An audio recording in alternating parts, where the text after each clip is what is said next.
Pili, inachukua muda gani kama kupata huo mkopo? Mtu akianza, wakifanya vizuri, wakisha sign online, huwa mara nyingi inachukua wastani wa muda gani hadi mkopo wao kufanikiwa kutiki na kama vigezo na masharti viko sawa sawa? Yes. Pale ambapo dirisha linapofunguliwa, kwamba tumefungua dirisha na watu wakaomba, mkopo huo hata ndani ya mwezi mmoja au miwili unapata mkopo, ikiwa kikundi kimekidhi vigezo na dirisha limefunguliwa. Kwa mfano manispaa ya Ubungo sasa tumefungua dirisha la pili. Ile kwanza la vikundi 90 tayari waishakula ila yao na waendelea na majukumu yao. Lini mmefungua dirisha hilo? Tumefungua dirisha hili mwezi wa 4. Mwezi wa 4. Bado liko wazi.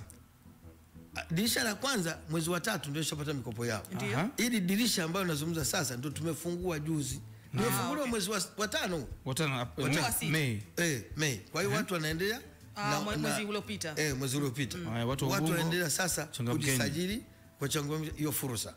Kwa hiyo ni mkopo ambao tayari ukiangalia hata kwenye uwekezaji ni kwamba kwa manispaa imewekeza, ila iwekeze kwa faida.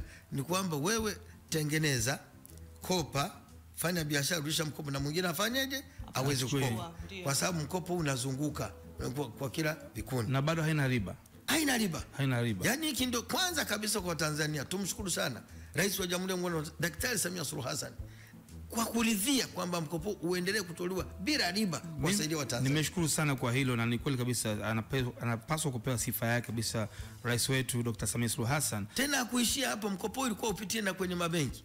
Lakini ikaonekana kwamba mtu mnyonge kweli kuanza taratibu za kibenki kwa kweli itakuwa kazi ngumu sana. Utamnyonga zaidi. Kwa hiyo mkopo ni kule kwenye halmashauri.